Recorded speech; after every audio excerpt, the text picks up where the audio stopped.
ఒక్కసారి ఆలోచించు. ఒకప్పుడు దేవుని నువ్వు ఎంత ఎక్కువ ప్రేమించేవాడివి, ఒకప్పుడు ఎంత ప్రార్థన చేసేవాడివో గుర్తుందా? ఆ మొదటి ప్రేమ ఇప్పుడు ఉందా? ఒకప్పుడు దేవునితో ఉన్న ఆత్మీయ అనుబంధం ఇప్పుడు కూడా అలాగే ఉందా? ఒకవేళ భక్తి తగ్గినట్టు అనిపిస్తే ఈ మాటలు నీకోసమే. ఒకప్పుడు ప్రార్థన చేయాలనే ఆసక్తి ఉండేది, బట్ ఇప్పుడు లేదు. చర్చికి టైంకి వెళ్ళిపోవాలనిపించేది, బట్ ఇప్పుడు మాత్రం ఏదో ఒక టైంలో వెళ్తే చాలు అనుకుంటున్నాం. ఎందుకు ఇలా జరుగుతుంది? అలా భక్తి తగ్గకుండా దేవుని దగ్గర ఉండి దేవుని మీద ప్రేమ తగ్గకుండా ఉండాలంటే ఏం చేయాలి అనే విషయాలు ఈరోజు తెలుసుకుందాం. రోమియోలకు రాసిన పత్రిక 12వ అధ్యాయము 11వ వచనంలో ఇలా వ్రాయబడి ఉన్నది: ఆసక్తి విషయంలో మంద్యులు కాక ఆత్మయందు తీవ్రత గలవారై ప్రభుని సేవించుడి. మన ఆసక్తిని కోల్పోకుండా దేవుని ప్రేమించాలి. ఆయన్ని మనం ఎంత ఎక్కువ ప్రేమిస్తామో భక్తి జీవితంలో అంత అభివృద్ధి చెందుతాం. అసలు భక్తి జీవితంలో మనం ఎందుకు వెనకబడిపోతున్నామో తెలియడానికి 4 కారణాలు చెప్తాను. మొదటి కారణం, మన జీవితంలో బిజీ అయిపోవడం వలన భక్తి జీవితం తగ్గిపోతుంది. డబ్బు సంపాదించడం కోసం ఎక్కువ వర్క్ చేయడం, బిజీ జాబ్స్ వలన మన టైం అంతా అక్కడే స్పెండ్ చేస్తాం. జాబ్స్ అయినా వర్క్ అయినా మన అవసరాలకి సరిపోయేంత వర్క్ చేస్తే చాలు. అట్లీస్ట్ 1 అవర్ అయినా ప్రేయర్కి టైం లేకుండా చేసే వర్క్కి ఏం ఉపయోగం ఉండదు.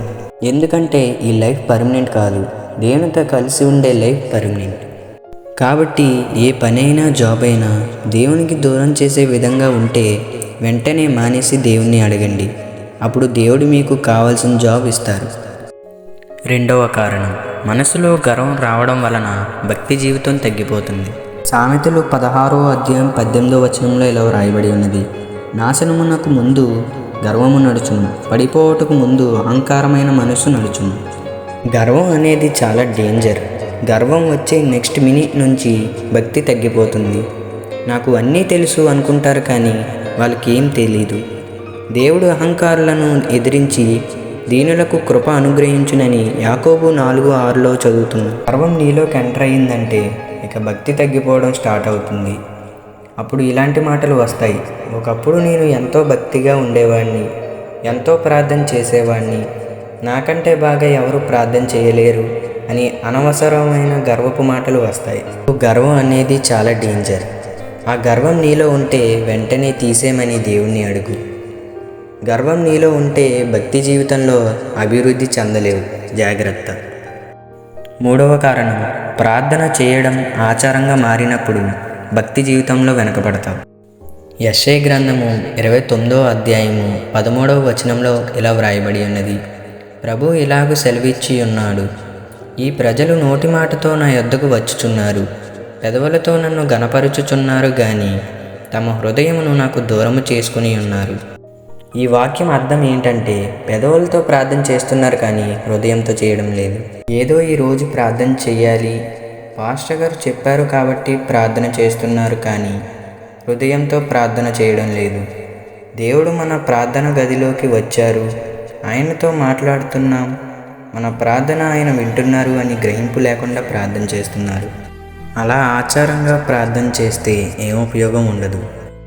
భక్తి జీవితంలో ఇంకా వెనకబడిపోతాం. కాబట్టి ఇక నుంచి పెదవులతో ఆచారపూర్వకంగా కాదు, హృదయంతో ఆత్మతో ప్రార్థన చేసి దేవునికి దగ్గరగా దేవుని ప్రెజెన్స్ని అనుభవించు. 4వ కారణం, మొదటి ప్రేమని మరిచిపోయి కృతజ్ఞత హృదయం లేకపోవడం వలన భక్తి జీవితంలో వెనకబడిపోతారు. పేతురు చేసింది కూడా అదే. జాలరిగా ఉన్న పేతురుని యేసుప్రభు శిష్యునిగా చేసుకున్నారు. అప్పుడు పేతురు, నీకోసం ఏమైనా చేస్తా యేసయ్య, నా ప్రాణమైనా ఇస్తా అన్నాడు. సేమ్ అదే పేతురు, యేసయ్య నాకు తెలీదు అని 3 సార్లు అన్నాడు. ఆ తర్వాత మళ్ళీ చేపలు పట్టడానికి వెళ్తాడు. కానీ యేసుప్రభు మాత్రం మళ్ళీ పేతురు దగ్గరికి వచ్చి నా కొరకు సేవ చేయాలి అంటారు. సో పేతురు అప్పుడు మారిపోతాడు. సేమ్ మనం కూడా అలానే మన మొదటి ప్రేమను మర్చిపోతున్నాం.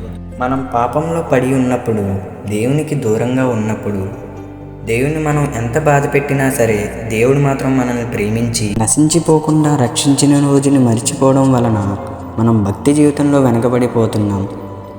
అయినా కూడా దేవుడు ఇంకా మన కోసం ఎదురు చూస్తున్నాడు. మనం మొదటి ప్రేమను మర్చిపోయినా కూడా ఆయన ప్రేమ మాత్రం మన మీద ఇంకా తగ్గలేదు. నువ్వు భక్తి జీవితంలో వెనకపడినా కూడా ఆయన ప్రేమ చూపించడంలో వెనకపడలేదు.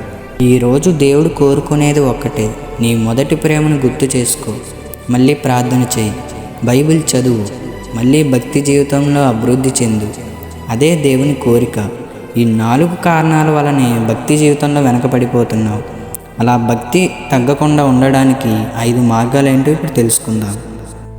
మొదటి మార్గం, ప్రార్థన చేయాలి. ప్రార్థన లేకుండా భక్తి జీవితంలో నిలబడలేవు. ప్రార్థన తగ్గితే ఆటోమేటిక్గా భక్తి తగ్గిపోతుంది. ప్రార్థన చేయడం భారంగా ఉండకూడదు, ఆసక్తితో ప్రార్థన చేయాలి. ఒక్కసారి ఆలోచించు, నీకు నచ్చిన వారితో టైం తెలియకుండా మాట్లాడతావు. నీ మొబైల్ యూజ్ చేయకుండా ఒక్కరోజు కూడా ఉండలేవు కదా. మరి నీకు లైఫ్ ఇచ్చి, నిన్ను రక్షించి, నీకు పరలోకం ఇస్తా అంటున్న దేవునికి రోజు ప్రార్థన చేయలేవా? నా కొరకు 1 గంట సేపు అయినా ప్రార్థన చేయలేవా అని దేవుడు నిన్ను అడుగుతున్నాడు. కాబట్టి ప్రార్థన చేయడం మానొద్దు. రెండవ మార్గం, డైలీ బైబిల్ చదవాలి.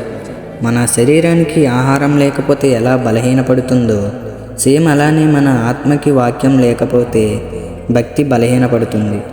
మత్తయి సువార్త 4వ అధ్యాయం 4వ వచనంలో ఇలా వ్రాయబడి ఉన్నది, మనుషుడు రొట్టె వలన మాత్రము కాదు గాని దేవుని నోట నుండి వచ్చు ప్రతి మాట వలనను జీవించును అని వ్రాయబడి ఉన్నదని. బైబిల్ అనేది పాస్టర్స్ మాత్రమే చదివే గ్రంథం కాదు, ప్రతి ఒక్క మనిషి తప్పకుండా చదవాల్సిన గ్రంథం. వాక్యం నీకు దారి చూపిస్తుంది, వాక్యం నీతో మాట్లాడుతుంది, వాక్యం నీ జీవితాన్ని మారుస్తుంది. వాక్యం లేకపోతే భక్తి తగ్గిపోతుంది. ఇక నుంచి రోజులో కనీసం 30 నిమిషాలైనా బైబిల్ చదవడం స్టార్ట్ చేయండి. మీ భక్తి జీవితాన్ని కాపాడుకోండి. మూడవ మార్గం, ప్రతి సమయంలో దేవుని స్తుతించాలి. చాలామంది సంతోషం ఉన్నప్పుడు మాత్రమే దేవుని స్తుతిస్తారు, కానీ ఎలాంటి సిచ్యువేషన్లో ఉన్నా దేవుని స్తుతించాలి. అదే దేవుని చిత్తం. 1వ తెస్సలోనికీయులకు రాసిన పత్రిక 5వ అధ్యాయము 16 నుండి 18 వచనాల్లో ఇలా వ్రాయబడి ఉన్నది, ప్రతి విషయం నందును కృతజ్ఞతాస్తుతులు చెల్లించుడి. ఇలా చేయుట యేసుక్రీస్తునందు మీ విషయంలో దేవుని చిత్తము. సంతోషం ఉన్నప్పుడు, అన్నీ బాగున్నప్పుడు అందరూ స్తుతిస్తారు. అలా ఉండకూడదు. ప్రతి సమయంలో స్తుతించాలి. నువ్వు స్తుతించిన ప్రతిసారి దేవుని సన్నిధి దిగి వస్తుంది. స్తుతించినప్పుడు శత్రువులతో యుద్ధం గెలుస్తావు. స్తుతించినప్పుడు మన మనసు దేవుని వైపు తిరుగుతుంది. ఒక్కసారి ఆలోచించు, దేవుణ్ణి నువ్వు స్తుతిస్తున్నావా? దేవుడు స్తోత్రముల మీద ఆసీనుడై ఉన్నాడని బైబిల్లో చదువుతున్నావు. కాబట్టి దేవుణ్ణి ప్రతి సమయంలో స్తుతించడం మర్చిపోకు. 4వ మార్గం, ఫాస్టింగ్ ఉండాలి. ప్రతి క్రైస్తవుడు ఖచ్చితంగా ఉపవాసం ఉండాలి. ఉపవాసం అనేది చాలా శక్తినిస్తుంది. ఎన్నో సంవత్సరాల నుంచి, బంధకాల నుంచి ఉపవాసం మనకు విడుదల ఇస్తుంది. ఫాస్టింగ్ అనేది మన ఆత్మని స్ట్రాంగ్ చేస్తుంది. మనకు తెలియకుండానే దేవునికి ఎక్కువ కనెక్ట్ అయిపోతాం. మనం ఉపవాసం ఉన్న ప్రతిసారి మన ఆత్మలో మార్పు వస్తుంది. దేవుడు మనకి ఏం చెప్తున్నాడో అని గ్రహింపు వస్తుంది. కాబట్టి వారంలో ఒక్కరోజు అయినా ఉపవాసం ఉండండి. కనీసం సంఘంలో ఉపవాస ప్రార్థన నియమిస్తే ఖచ్చితంగా మీరు కూడా ఉపవాసం ఉండండి. ఉపవాసం ఉన్న ప్రతిసారి నీ భక్తి అభివృద్ధి చెందుతుంది. కాబట్టి ఉపవాసం ఉండడం స్టార్ట్ చేయండి. 5వ మార్గం, పరిశుద్ధులతో భక్తిగా జీవించే వారితో ఫ్రెండ్షిప్ చేయాలి. ఎందుకంటే వాళ్ళే భక్తి జీవితంలో ఎదగడానికి సహాయం చేస్తారు. నువ్వు భక్తిలో తగ్గిన ప్రతిసారి నిన్ను మోటివేట్ చేస్తారు. ఫర్ ఎగ్జాంపుల్, నీకు ఇప్పుడు ఫైర్ కావాలి, బట్ నువ్వు మాత్రం వాటర్ దగ్గరికి వెళ్తే ఫైర్ వస్తుందా? ఆలోచించు. నువ్వు మండాలి అంటే నీ చుట్టూ మండించే వాళ్ళు ఉండాలి, కానీ నీళ్లు వేసి చల్లార్చే వాళ్ళు కాదు.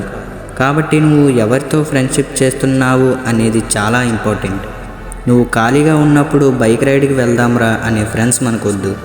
బైబిల్ చదువుదాంరా, ప్రార్థన చేద్దాంరా అనే ఫ్రెండ్ మనకు కావాలి. ఒక్కసారి ఆలోచించు, నీ ఫ్రెండ్స్ ఎవరు? నిన్ను లోకంలోకి తీసుకువెళ్ళే వాళ్ళ, లేదంటే ప్రార్థన వైపు నడిపించే వాళ్ళ? నీ ఫ్రెండ్స్ భక్తిగా ఉంటే నిన్ను భక్తిగా ఉంచడానికి ప్రయత్నం చేస్తారు. సో భక్తిగా జీవించే వారితో ఫ్రెండ్షిప్ చేయడం స్టార్ట్ చేయి. ఇప్పుడు ఒక్కసారి ఆలోచించు, భక్తి జీవితంలో వెనకబడిపోవడానికి 4 కారణాలు చెప్పాను. ఆ 4 కారణాలు మీ జీవితంలో ఉన్న వెంటనే దేవుని తీసేమని దేవుణ్ణి అడగండి. అలాగే భక్తి జీవితాన్ని ఎలా కాపాడుకోవాలో అనే టాపిక్ మీద 5 మార్గాలు చెప్పాను. 1. రోజు ప్రార్థన చేయాలి. 2. రోజు బైబిల్ చదవాలి. 3. ప్రతి సమయంలో దేవుని స్తుతించాలి. 4. ఉపవాసం ఉండాలి. 5. భక్తులతో ఫ్రెండ్షిప్ చేయాలి. ఈ 5 నువ్వు ఫాలో అయితే ఖచ్చితంగా భక్తి జీవితంలో అభివృద్ధి చెందుతావు. ఈరోజు దేవుడు నీతో ఒక మాట మాట్లాడాలి అనుకుంటున్నాడు. నా మొదటి ప్రేమ నీకు గుర్తుందా లేదా మర్చిపోయావా? ఆలోచించు. ఒకప్పుడు ప్రార్థన చేయకపోతే హార్ట్ అంతా హెవీగా ఉండేది. బట్ ఇప్పుడు అలా ఉందా? బైబిల్ చదివి ఎన్ని రోజులయ్యింది? ఇంతకుముందు దేవుడు నీతో వాక్యంతో మాట్లాడేవాడు. బట్ ఇప్పుడు మాట్లాడుతున్నాడా? మారింది దేవుని ప్రేమ కాదు, మనమే. మన భక్తి మారింది. ఒక్కసారి కళ్ళు మూసుకొని ఆలోచించండి. ప్రభువా, మీ మొదటి ప్రేమని మర్చిపోయాం, నీకు దూరం అయ్యాం. బట్ మీ ప్రేమ మాత్రం విడిచిపెట్టలేదు. నాకు మొదటి ప్రేమను గుర్తు చేయండి. భక్తి జీవితంలో అభివృద్ధి పరచండి ప్రభువా అని దేవుణ్ణి అడగండి. ఆయన ఖచ్చితంగా హెల్ప్ చేస్తారు. ఈరోజు దేవునికి ఒక తీర్మానం చేయండి. ఇక నుంచి నా మొదటి స్థితిని, నా మొదటి ప్రేమని మర్చిపోను ప్రభువా. నా భక్తి జీవితాన్ని కాపాడుకుంటా, నీకు దూరం అవ్వకుండా జాగ్రత్త పడతా యేసయ్యా. మీరు నాకు సహాయం చేయండి యేసయ్యా అని మాట్లాడండి. లేట్ చేయొద్దు. నీ కోసం దేవుడు ఎదురు చూస్తున్నాడు. నువ్వు ఒక్కసారి ఆయన నీ హృదయంతో అడిగితే చాలు, ఆయన నీ దగ్గరకు వస్తారు. ఆమేన్.